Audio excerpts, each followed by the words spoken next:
tonight calling out anti-vaxxers. At the very least, think of children, right? She was immunized, but cancer made her vulnerable. An Ottawa woman's message as the measles outbreak grows. It was my decision to make. A decision Jane Philpott now says violated her rights. She's out of caucus, but not going quietly. Thousands in Quebec without power for another night thanks to the ice storm. And yes, it's April. This is The National.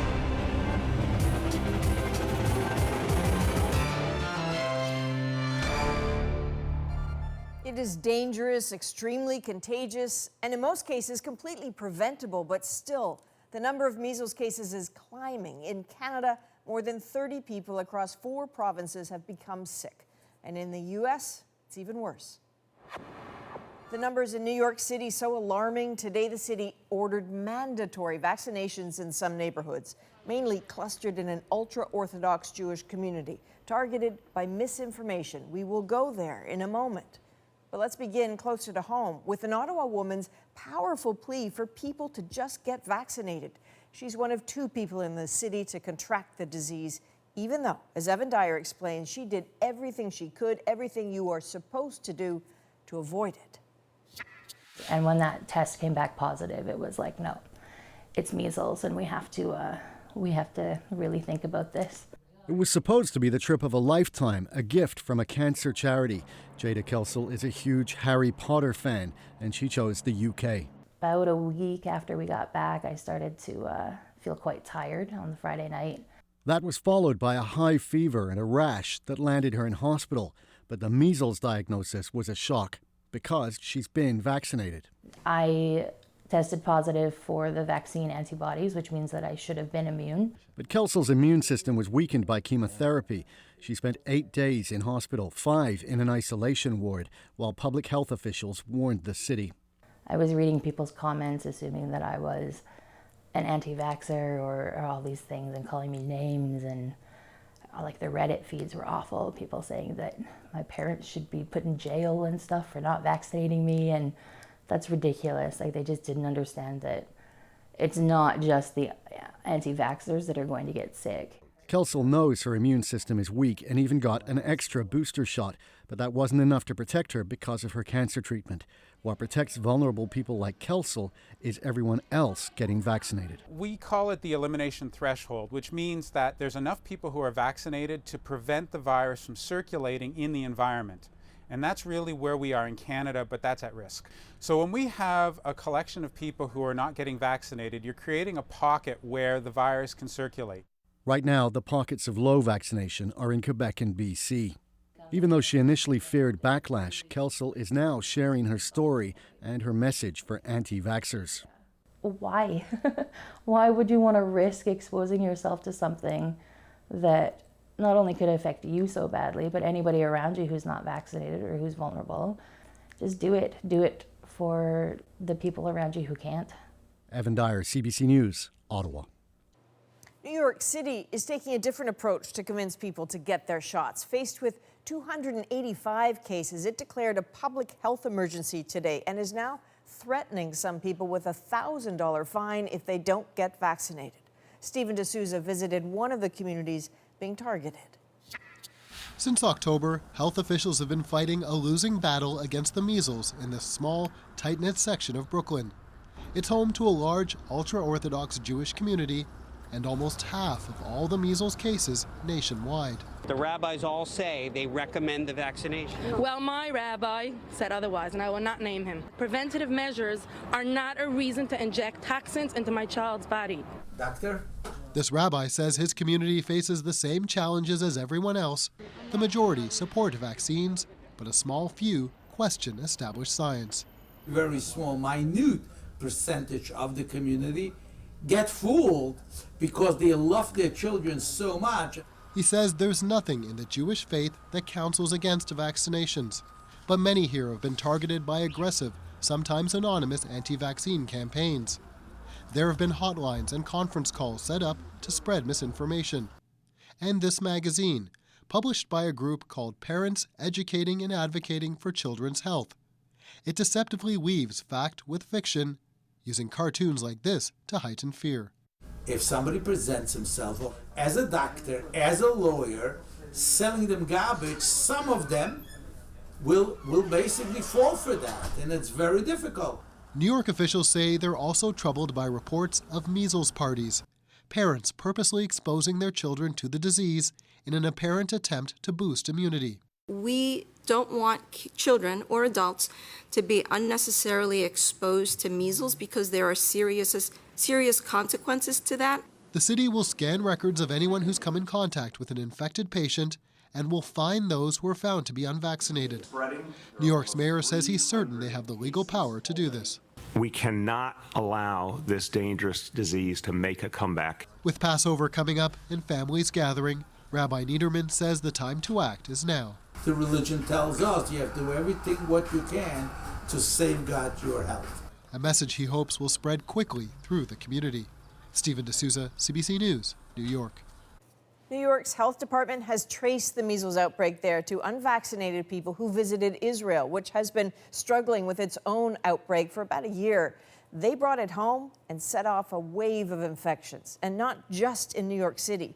Measles has also hit ultra-Orthodox Jewish families in Rockland County, just to the north. So to contain the outbreak there, local officials tried to ban unvaccinated children from public places. Last week, a judge blocked that move, and now the county is appealing. So, all right, Ian, let's turn now to something different, a powerful spring storm in Quebec. And Adrian, have brought high winds and ice, and now large areas have no electricity, no heat for the second night in a row. At the height of the outage, 313,000 hydro customers lost power. As of this evening, more than 200,000 were still in the dark. Hydro-Quebec says 385 crews are out in the field. They're trying to restore service. And in Laval alone, near Montreal, 16 people have been poisoned by carbon monoxide. They are all expected to recover. Officials are warning this will not be a quick fix. The CBC's Alison Northcott went to Laval to find out how people are coping. Freezing rain and fierce winds left tree branches coated with heavy ice, some cracked from the weight, littering streets like this one. So we have this tree here, and the branch there was thrown on the hydro line. Also, we are afraid for the other branches because now we have the snow. The snow is heavy. Marius Teulia lost power, and by this afternoon, he'd been waiting more than a day to get it back. Crews are working to restore service, but it's a big job, and Quebec's premier said many people would have to spend a second night in the dark. Unfortunately, Hydro-Quebec is saying that they expect that it won't be solved before tomorrow. So I'm requesting all people having young children and elders to call their municipality to find a place to stay in the meantime. Several cities and towns have opened centers where people can warm up, take a hot shower, and charge their phones. So far we've been without electricity since yesterday. It's kind of cold in the house, so that's why we're here. It was too cold since yesterday. The temperature shut down to like 10 degrees in the house, so it's cold. Laval firefighters and police have been going door to door checking in on people. They're warning people to be careful and to keep generators a safe distance from their homes. There have been several cases of carbon monoxide poisonings, including one family that had to be treated in hospital after they used their barbecue inside the house. The police officers are assigned with every other employee of the city to patrol the streets and to be on the lookout for people using generators, for different people asking for help. Hydro-Quebec says its crews are working as quickly as possible, but there has been snow and strong winds today, making their work even harder. Alison Northcott, CBC News, Laval, Quebec. Snow fell in Ottawa today as well, with freezing rain, though it wasn't as treacherous. It was record-breaking, though. The nation's capital already broke a record yesterday and the day before that for the most consecutive days with at least 1 centimeter of snow on the ground. The last record was set in 1978, 144 days. Today marks 148. Not sure if that's a record they want in Ottawa, but that is what they're living through. Let's turn now to the political storm the Prime Minister can't seem to find any cover from, the SNC-Lavalin affair, and the blowback from the expulsion of 2 top Liberal caucus members. One of those former members, Jane Philpott, is keeping the story front and center. She took direct aim at Justin Trudeau in the House of Commons today. Our Katie Simpson examines the latest chapter of this saga. I rise on a question of privilege concerning my recent expulsion. And that expulsion, Jane Philpott claims, broke the rules of Parliament. The newly independent MP says she and Jody Wilson-Raybould had their rights violated by the Prime Minister when he kicked them out of caucus. Expulsion should not be his decision to take unilaterally. However, the decision had been already made. Philpott is now demanding a ruling from the Speaker. At issue is the previous Conservative government's private members' bill, which in part requires holding a caucus-wide vote before expulsion. The author of that bill says the problem is the Liberals didn't clearly opt out of these guidelines. I raised this in the House and publicly in December 2015, and now the chickens have come home to roost. Justin Trudeau denies this, saying it was made clear back in 2015 the Liberals would not abide by these rules. It was my decision to make, but the fact that the caucus was clear and united on that made my decision easier. This former House of Commons law clerk says the Speaker is likely to rule in Trudeau's favor. I would expect his answer is going to be that he has no jurisdiction to interfere in how a caucus conducts its internal affairs, and that's the end of it. Trudeau's decision is not sitting well with some Liberals in Philpott's Ontario riding. I've just lost the will to campaign anymore and to serve. Leah Knutson was a leader on the team that organized Philpott's 2015 campaign. Of the 16 members, 10 quit last night, with another 2 expected to resign soon. Knutson says she will still vote Liberal, but is deeply disappointed. If a party is like a family, okay, and there's disagreements in the family, do you kick your kids out? If I kicked my children out every time I had a disagreement with them, I'd have no children left. And Katie joins us from West Block. Katie, some Liberal members questioning Jane Philpott's motives tonight. Quietly, yes, they are. The Speaker is unlikely to rule in Jane Philpott's favor, but what happened today does keep this story alive. For her part, Philpott says this is about clarity and knowing which rules apply moving forward. And she has publicly said she's aware her former Liberal colleagues don't want her or Jody Wilson-Raybould back in caucus. And that should come as no surprise. While she did not fully address all Liberal MPs, she had a very rough go defending her public criticism of the Prime Minister when she met privately with Ontario MPs. Ian. All right, Katie, thank you. And the Prime Minister stood his ground on another front today as well, defending a threat to sue the Conservative leader, Andrew Scheer, over his comments about the government's handling of the SNC-Lavalin affair. You can't be inventing things. You can't be lying to Canadians. And I think highlighting that there are consequences in short term and long term when politicians choose to twist the truth and distort reality for Canadians, it's not something we're going to put up with. The Prime Minister's lawyer sent Scheer a letter last week warning about what he called highly defamatory comments. Scheer then held a news conference this past Sunday revealing the threatened lawsuit and basically daring Trudeau to go through with it. Israel is a country with deep divisions, and right now, not just between Jews and Arabs, but also between political factions and political visions for the country's future. A future that a bitterly fought election promised to decide tonight. Whether Benjamin Netanyahu, who's run Israel for a decade, would serve a historic 5th term in office, or whether a fresh party led by political newcomer Benny Gantz would take the reins. The answer? Well, exit polls so far put them very close, though Netanyahu is pulling ahead and both sides appear to have claimed victory. And these are just the parties with the most seats. Much of Israel's parliament is divided among smaller parties, which will need to be coaxed into forming a coalition.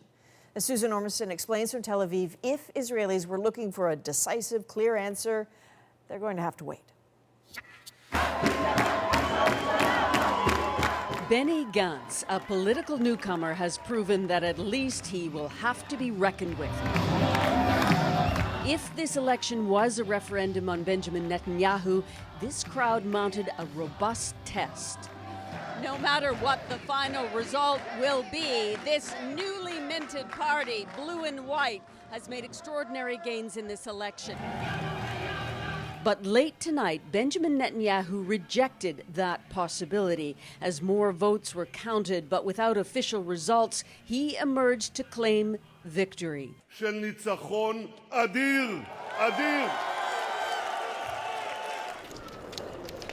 West Jerusalem, they voted early, a holiday for Israelis, but important work to mark a ballot to make a future. He is the best for this country. There is no one better than him. The Prime Minister still clearly captivating voters. Bibi, Bibi, Bibi. Don't Gantz. Don't only Bibi. Netanyahu, looking for a fifth term as Prime Minister, knew he was in a close fight, dogged by allegations of corruption. Campaigning still today, urging sun worshippers to trade the beach for a ballot or risk ending up with a weak leftist government. Many voters were attracted to Benny Gantz, the former military chief of staff, promising less division and clean government. Many Israelis voting for change, like Clinton Bailey. I'm afraid that the country and the government of Netanyahu is taking the country in the wrong direction, to much more conservative. In Tel Aviv, more liberal, more secular, there was a sense that this time a coalition opposed could win. So tonight at the street-side bars of Tel Aviv, when the first exit polls were announced,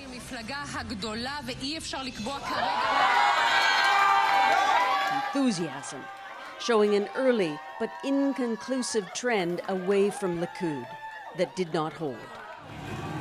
Netanyahu's party may have won the most seats. There is no clear official tally yet, and votes are still being counted.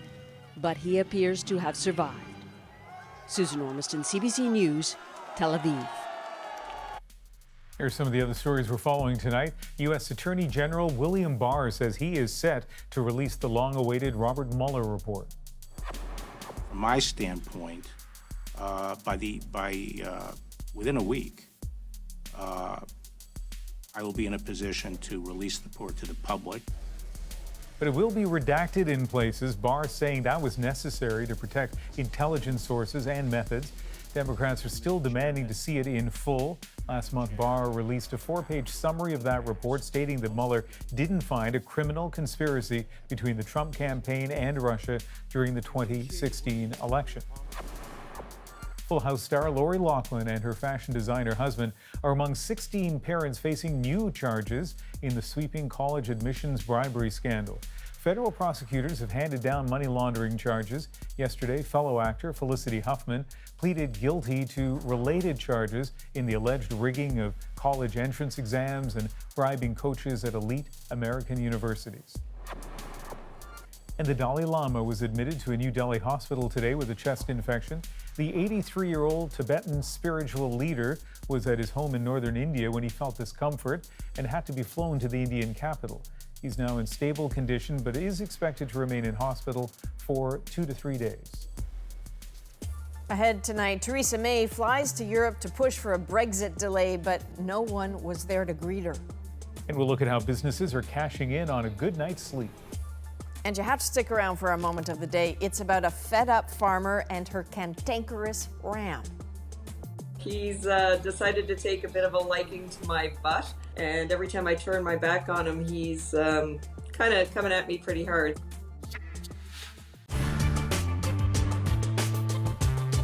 People's Jewelers offered to pay more than $500 million for control of Zales, a U.S. jewelry chain.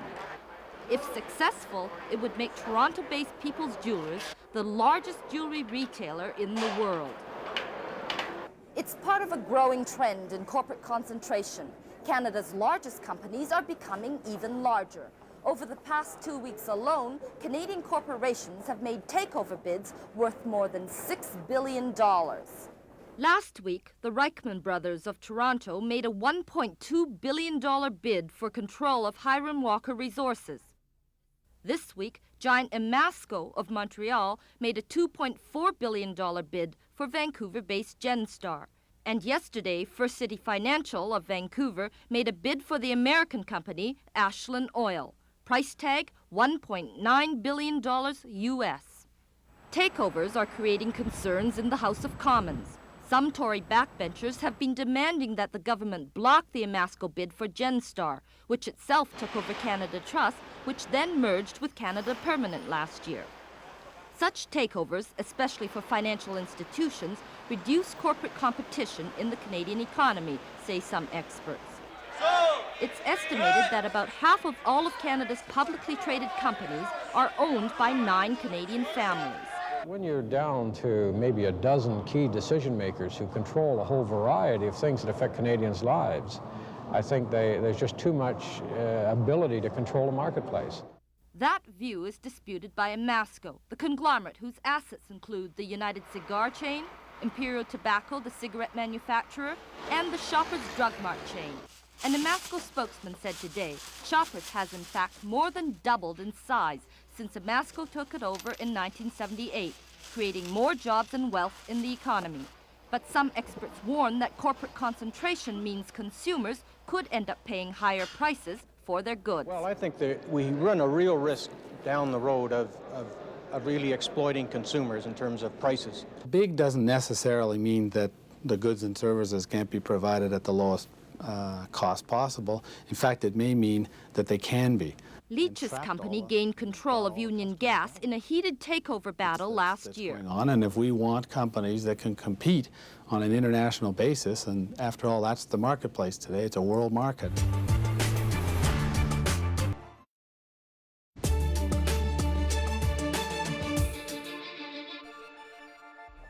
It is possible that in just 3 days, the UK could crash out of the European Union. Now, British Prime Minister Theresa May is pretty keen to change that deadline. So she was in Berlin and Paris today on what some called a begging tour. Tomorrow, she'll face all 27 EU members at an emergency meeting.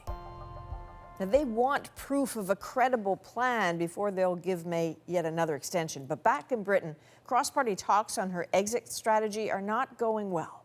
As Margaret Evans tells us, May needs a persuasive performance. We demand a people's vote. Standing room only and an atmosphere akin to an old-fashioned revival meeting. This is the domain of the fervent, those who believe they can not only delay Brexit, but reverse it. What do we want? What do we wanted? On stage, a cross-party array of politicians acknowledging that inside this hall, they are mostly preaching to the converted, but insisting that the tide is turning. They have absolutely insisted that this debate is not shut down. Whatever we do from where we are now has to have as much public support as we possibly can, and I think the best way of assessing that is exactly to go back to the people. And the British Prime Minister has gone back to Europe. First stop, Berlin. And some unfortunate symbolism. Theresa May left waiting for Angela Merkel to arrive. The two leaders backtracking for a photo op. May is asking her European Union partners for more time again to avoid crashing out of the bloc without a blueprint on Friday. Then on to Paris and Emmanuel Macron. Lots of mileage, but little progress on display if body language is anything to go by. EU leaders want assurances they're not going to keep being asked for extensions every few weeks. We want to understand what the UK needs this extension for. Clarity from May is something hardline Brexiteers in her own party are demanding too. Ready to vote again. They fear the longer the delay in leaving, the more likely those calling for another ballot will get one. Even some of their own are now backing a referendum, given May's failure to get her plan through Parliament. If you want this thing through, you've got to find the best apparatus for it, and that's going to be the people, it's not Parliament.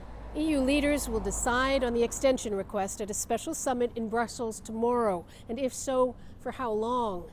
Either way, the anguish in this country over Brexit is far from over. Margaret Evans, CBC News, London. Ahead tonight, Ontario's new license plates take a page from the past. First, though, a wrenching dilemma for a Nova Scotia family. What will happen to their intellectually challenged son when they're no longer around? Kathleen, how much, as Brendan's mother, how much does his future after you're gone weigh in your mind? A lot. I mean, that's the main thing. If I could live forever, that would be great.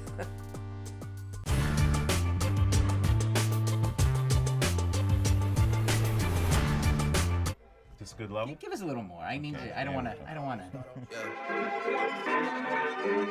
I've been moving calm, don't start no trouble. Killing the vibe at that point. Yeah, I know. You know, gonna get letters.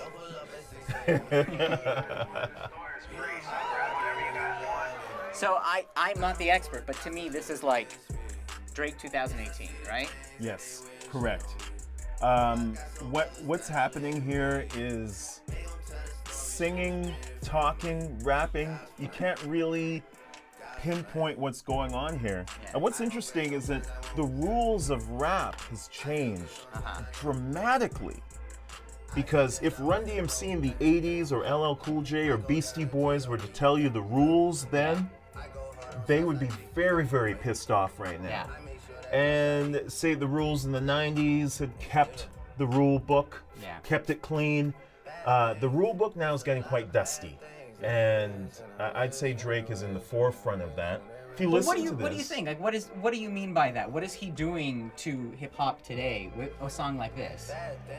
So back in the day, if you wrote down the lyrics to a hip hop song, you're turning pages on pages on pages. If you write lyrics to this song down, you love me, I said only partly.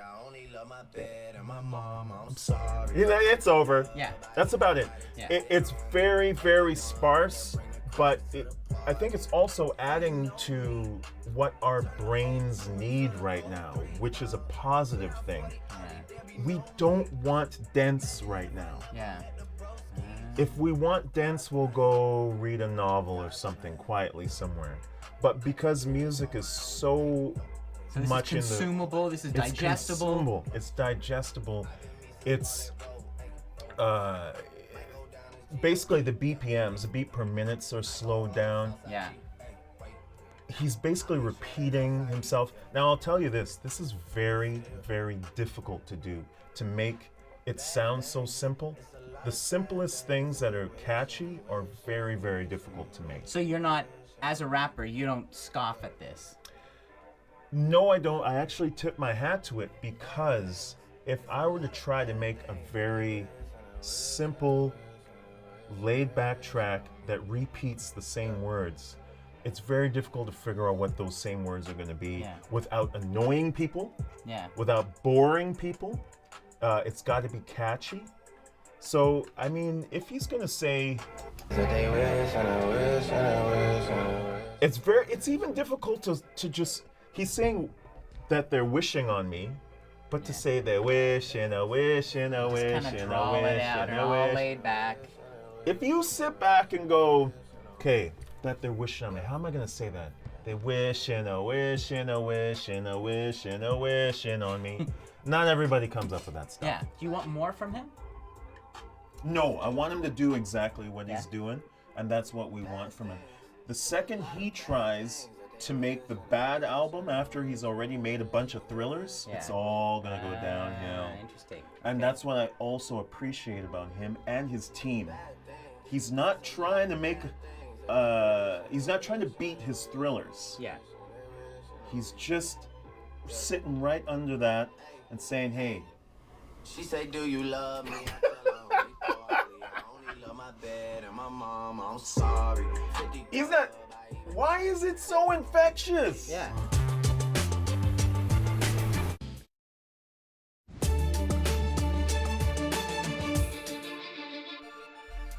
We're live on The National following protests in Calgary surrounding the controversial Bill C-69.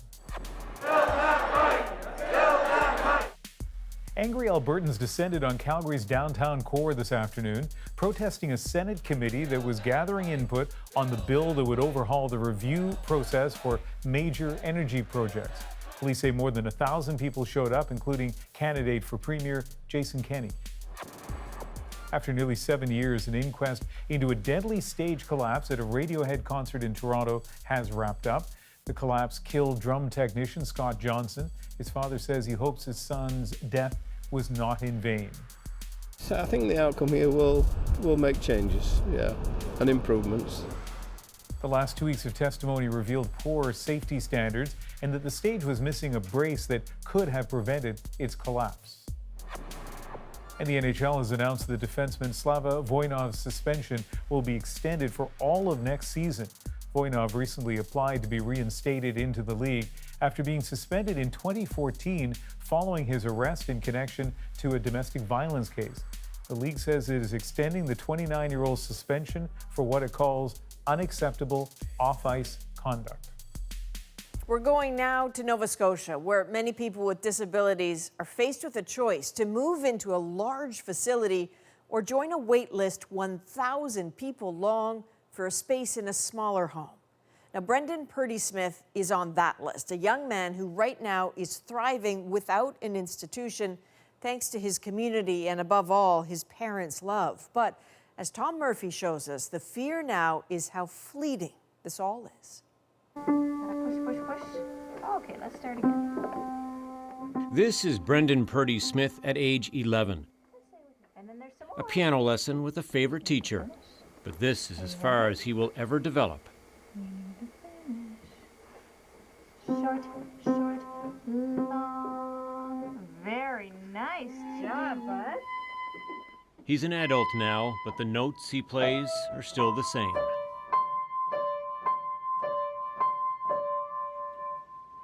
This is Brendan's morning routine that would be anything but for most. For all of Brendan's 29 years, his parents have been his caregivers, his lifeline, 24/7. Good morning. You see, although he's bigger than his father, Brendan's essentially a 3-year-old toddler inside an adult's body.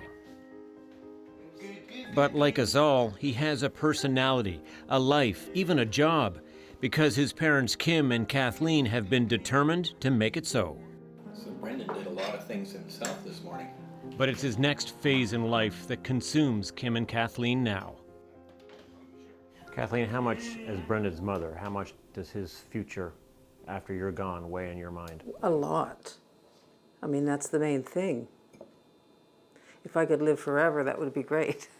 But I can't, and I know in the past, when we have conversations with parents, they say, well, I will always be here for my child. You think, wait a minute, no, you won't. Mm-hmm. And just coming to that realization, it's pretty important. Kathleen is in her 70s. Her constant fear is who will be left to care for Brendan when she's gone, a question that gnaws at her after 9 years on a wait list for permanent care for her son, to no avail. This is how Brendan's story began. Kathleen and Kim made a film about their only son from his earliest days, and like new parents do, they looked into their infant's eyes with wonder and dreams for Brendan's future. And then, just before Brendan turned 2, they got the diagnosis: severe global developmental delay. And I went, delayed? So what does that mean? Like, how far can he develop? My mind, I think, went to, okay, what are we going to do? You know, how can we work with this? What are we going to do? Because we didn't know where it was going to go. He said, we know less about the brain than we know about the stars. I can't tell you how far he can develop. I don't know. All I can tell you is stimulate him as much as you can and trust your instincts. Happy birthday to you. Happy birthday, dear Brendan. Happy birthday to you. For the next 2 decades, Kim and Kathleen focused on their son. They included him in everything they did.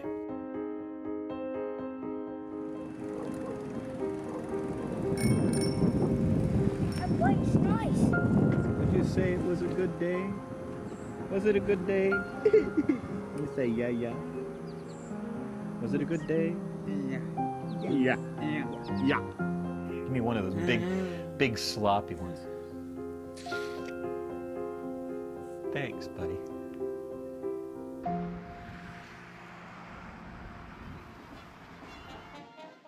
Despite all the love and attention they could muster, Brendan did not advance intellectually. And yet his parents sense he's where he belongs now. Part of community, stimulated socially, contributing in his own way to society. Young children, people with disabilities, the biggest thing is transitioning. So if you're happy here, why change? So getting him to buy into the next thing that's going to happen can sometimes take a lot of coercion and bribery. For the last 2 years, Kim and Kathleen have had some respite thanks to a support worker paid for by the province. His name is Barry Bennett. He and Brendan have become friends, but when Brendan doesn't get what he wants, he can be trying. He wants to visit his favorite music store, and the 3-year-old in him won't take no for an answer. We want to, but it's closed. Almost every occurrence of acting out is over and can be completely behind Brendan within a minute, if the support person and the people around him act accordingly. But that's really hard to do when they don't understand Brendan's language. London Bridge, you want to go under the bridge?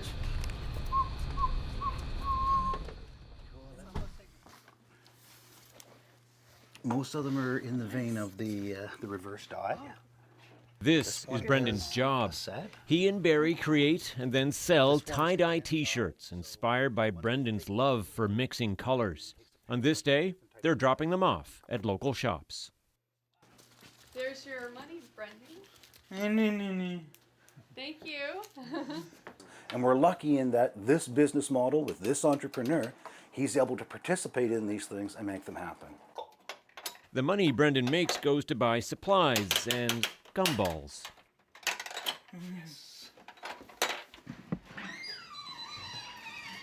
Brendan spends a lot of his day at a place called Capri, a sheltered workshop where adults with disabilities are encouraged to become entrepreneurs. Light switch. And where Barry, Brendan's 6th support worker in 9 years, has come to truly understand Brendan.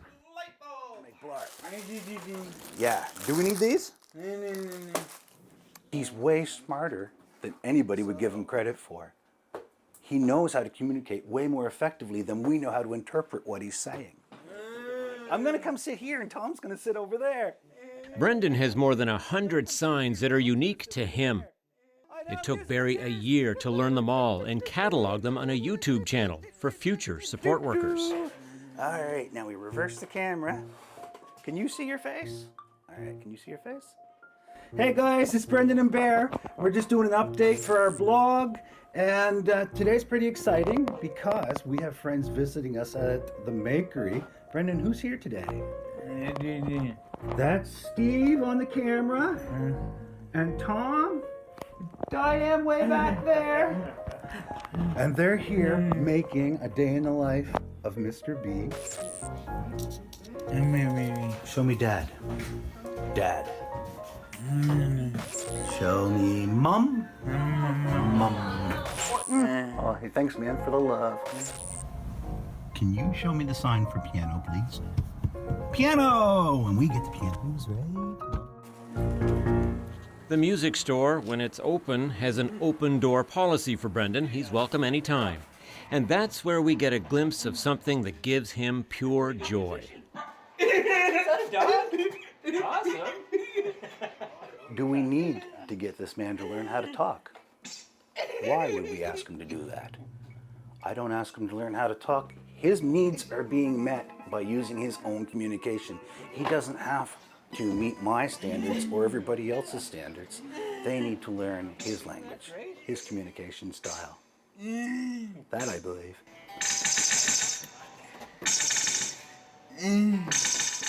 Like that? As long as an individual is willing to give him undivided attention, one-to-one, the outcome is almost 99% positive every time.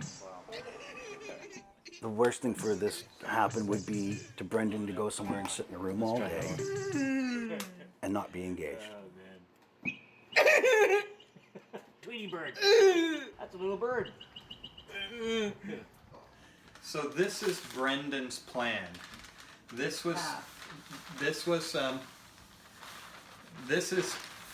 picture here is an image that Brendan desires. This is Brendan's dream. The dream, conceived 5 years ago, was to have Brendan fully settled in a home in the community by his 30th birthday. One of their artist friends illustrated this scroll. What is your greatest fear for Brendan? The greatest fear would be that he has to go into a place like a large institution and that we don't have any say about it. It's December now, another Christmas. And with the changing seasons, there's always hope that things will somehow get better. So wide. But they don't.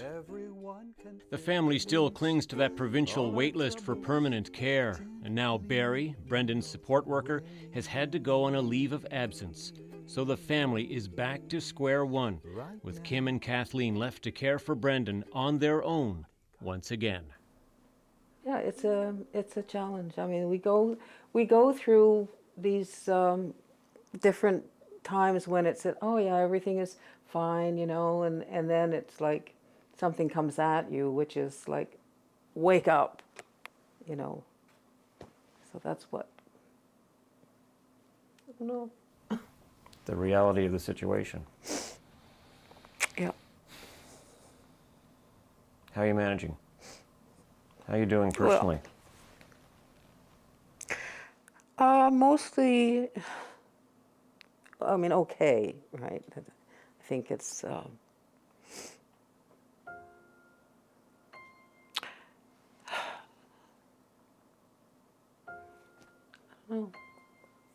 It's hard. It is hard.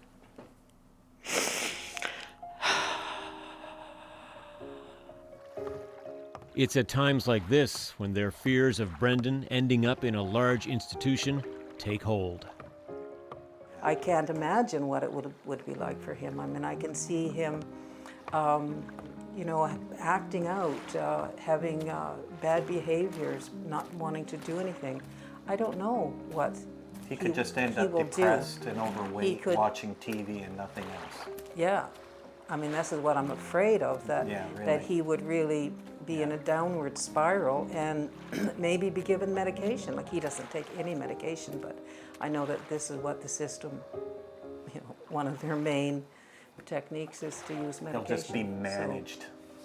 So that's the biggest fear, is that will happen, but so that's what we're struggling against right now. Tom Murphy, CBC News, Canning, Nova Scotia. What a family. Unfortunately, there's pretty good reason to fear that Brendan will end up lost in the system. Nova Scotia has come under fire for relying too much on big institutions to deliver care. Disability advocates call it warehousing. Last week, they gathered to demand the government live up to its commitment to clear those wait lists and expand spaces for care options like community living. The government is building 8 new homes. Advocates say the province needs at least 25 to meet all those needs. Up next on The National, from heavy blankets to smart beds, we'll look at the big business of getting a good night's sleep. First, though, a look at a story you'll see here tomorrow when space history is made. At 7 simultaneous events around the world, a group of scientists will unveil the very first picture ever taken of a black hole. We have all of these great science fiction images. We have all of these speculations done by scientists. We have all of these images that have happened to date. But this image that we have now is our first picture of a black hole. So black holes are made when stars collapse. They are so powerful they can devour other stars, planets, even light itself. So to get a picture, telescopes from around the world had to be linked together. You needed a lens the size of the planet in order to capture this image. And so you take a telescope on one side of the world, a telescope on the other, and across that distance now you have this resolution that you can calculate. So you get this better detail. We'll see tomorrow how that compares to decades of imagination and what it tells us about where we need to go next. One of the things I really enjoy about walking into these mall outlets is, all of the light, all of the flashy advertisement, these signs and everything. But when I walk through these stores, it's not very often that I just go in, I'm like, hey, I'm just going to look for a shirt. It's not as fun as it used to be when you started to look at the psychology of consumerism.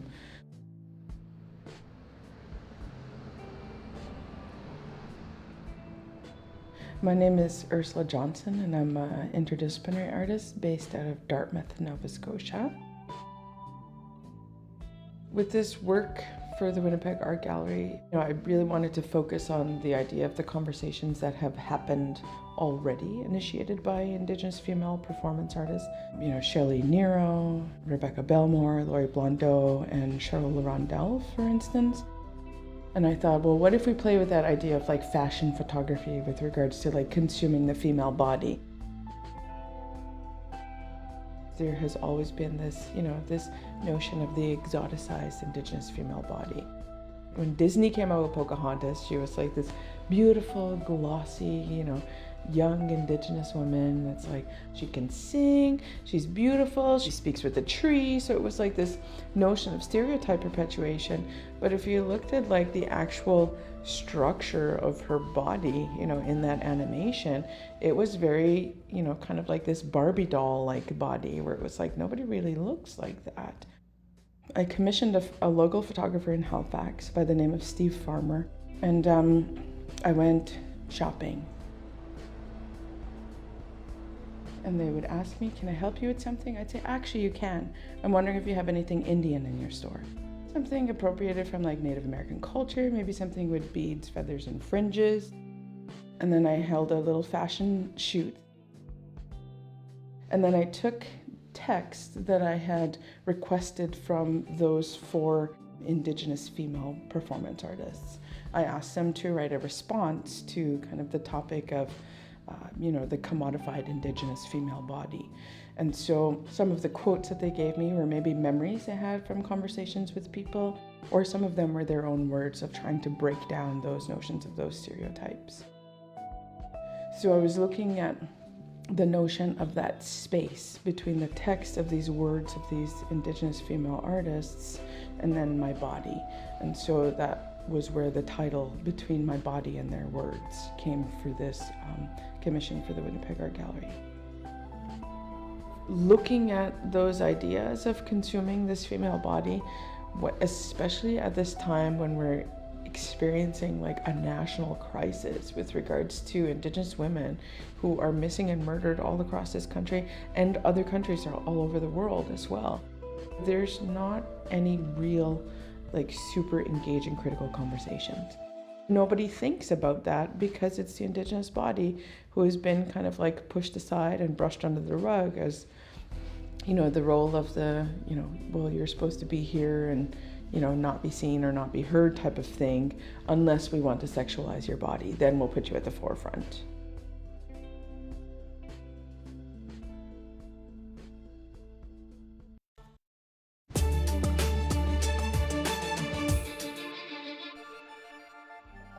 Whether it's too much caffeine, too much screen time, or just too much to do, Canadians are not getting enough sleep, about an hour less per night than they did in 2005.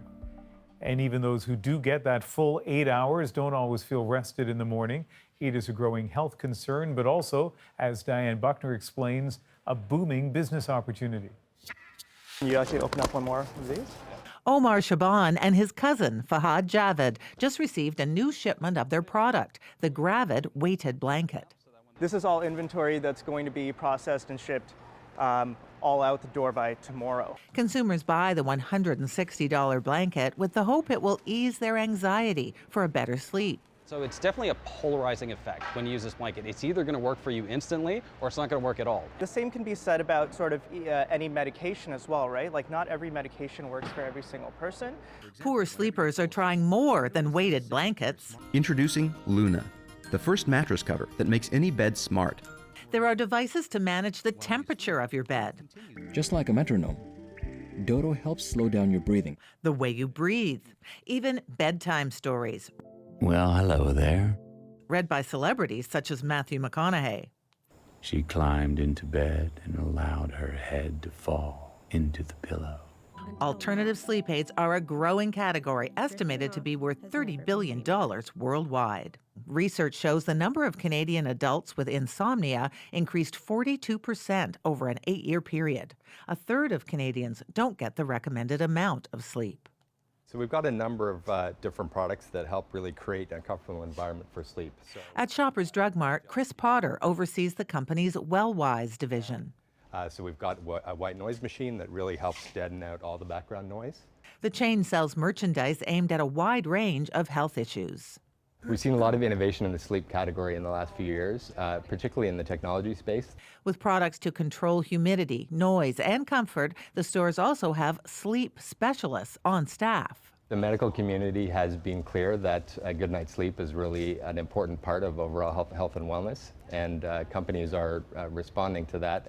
And we can do a white one here. As for the Canadians behind the Gravid blanket, they have international expansion plans, encouraged by big sales. Every month it surpasses our expectations. There's not enough research at this point to prove how well any of these gadgets and gizmos work, but as long as Canadians remain desperate for a good night's sleep, business will be dreamy. Diane Buckner, CBC News, Toronto. Up next on The National, one Nova Scotia farmer's online ad to get rid of a jerk named Carl from her life. I was pretty honest about the fact that Carl's got a bit of an attitude, it's for sure. Rambunctious is the word that has been floating around. We're talking about a ram. We'll explain in our moment. But first, in case you missed it, the debate over the words that will grace Ontario license plates seems to have been settled. For 37 years, the plates have proudly proclaimed Ontario yours to discover. But recently, reports surfaced that Premier Doug Ford planned to change that popular slogan to Ontario open for business, which opposition members thought was too close to a progressive Conservative Party slogan and not reflective of the province as a whole. So the Premier backed away from that one in favor of something else. And government sources now tell CBC News the new license plate slogan will be Ontario, a place to grow, which comes from the song A Place to Stand. Give us a place to stand and a place to grow and call this land Ontario. The unofficial anthem for the Ontario Pavilion at Expo 67. And Premier Ford doesn't seem content with license plates. He has other proposed changes to Ontario's branding, like the official Trillium logo introduced back in 2006. While popular with some, others have complained it looks like 3 men in a hot tub. So, yeah, I guess it does.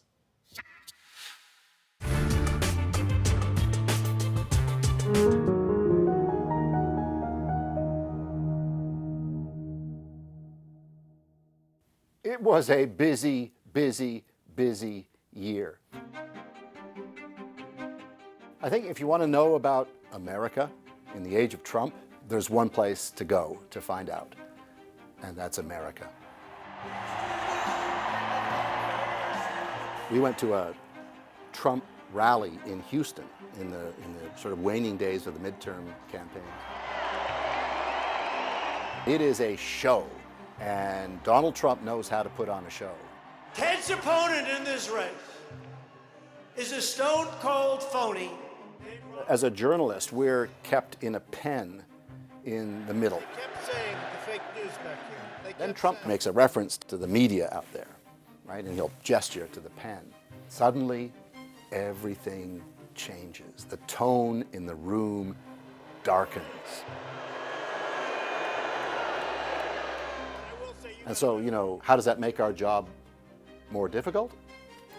I mean, it's intimidating, right? It's an unsettling position to be in when all of a sudden the crowd in the arena looks at you, the media, in the pen and starts booing.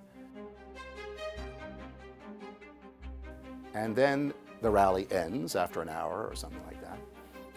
And so we did what any, good news crew would do, is now we're released from the media pen, so we go out and let's talk to people. Electrifying. He's, he knows how to move an audience. It was great. I mean, this was really the thing that we needed.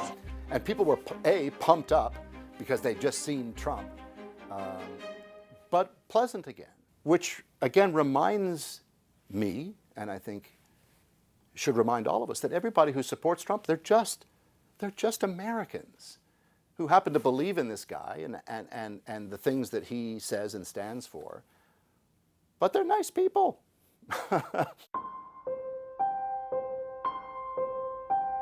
Brett's assault on me drastically altered my life for a very long time.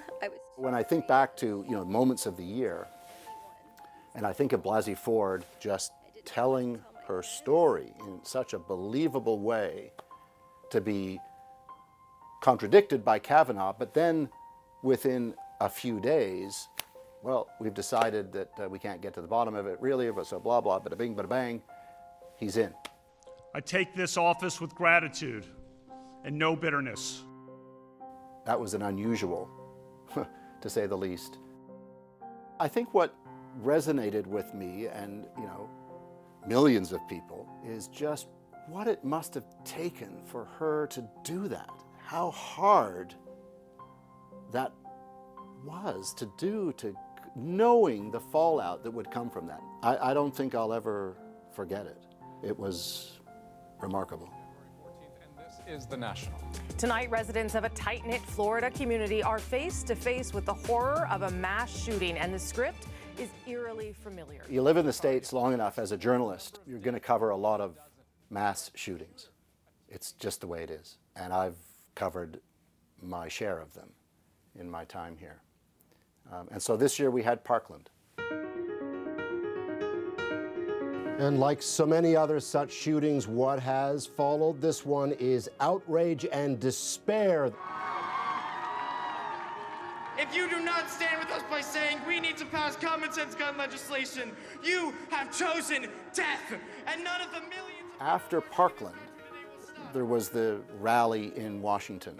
It was one of those unforgettable moments in this country. I have a dream that enough is enough.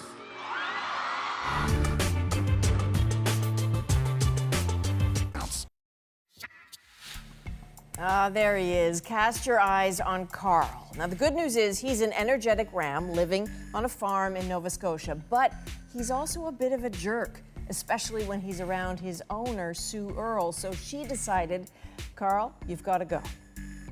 She placed an ad on Kijiji where she didn't shy away from the truth. Carl has some attitude, but he could be yours for $250. Her unusual sales pitch caught our attention, so we asked Sue to explain what's going on with Carl in tonight's moment. He's decided to take a bit of a liking to my butt, and every time I turn my back on him, he's kind of coming at me pretty hard. He was a bottle lamb, so I was the one who primarily took care of him. I fed him and I coddled him probably a little more than I should have, and now he's probably growing up thinking that I'm another one of his type. He's got some energy. He's a little bit flighty. Rambunctious is the word that has been floating around, and I think that's pretty accurate. I think he's just kind of trying to see what he can get away with more than anything. I don't like to see animals go to places where people think they're getting something they're not. I was pretty honest about the fact that Carl's got a bit of an attitude, it's for sure. He needs some space to roam. He really needs some more female sheep to focus his attention on. Okay, so Sue told our colleagues in radio today, and these are her words, not mine, that she would turn Carl into a burger, but it is Carl, and she feels like even jerks need a second chance. And it's clear this is possibly personal. I want to show you a picture here. This is actually Carl and Sue's husband, Troy. It's a nice portrait there. They don't seem to have a problem with each other. This is strictly about Carl and Sue, so he's out. You know, I think a lot of farmers across the country can relate to some version of the story. At my sister-in-law's ranch, we have family lore of one of my sons and a steer named Robbie who took a liking to him. The difference is the Kijiji ad, but still no takers as of tonight. But a great story. That is the National for April the 9th. Good night. Good night.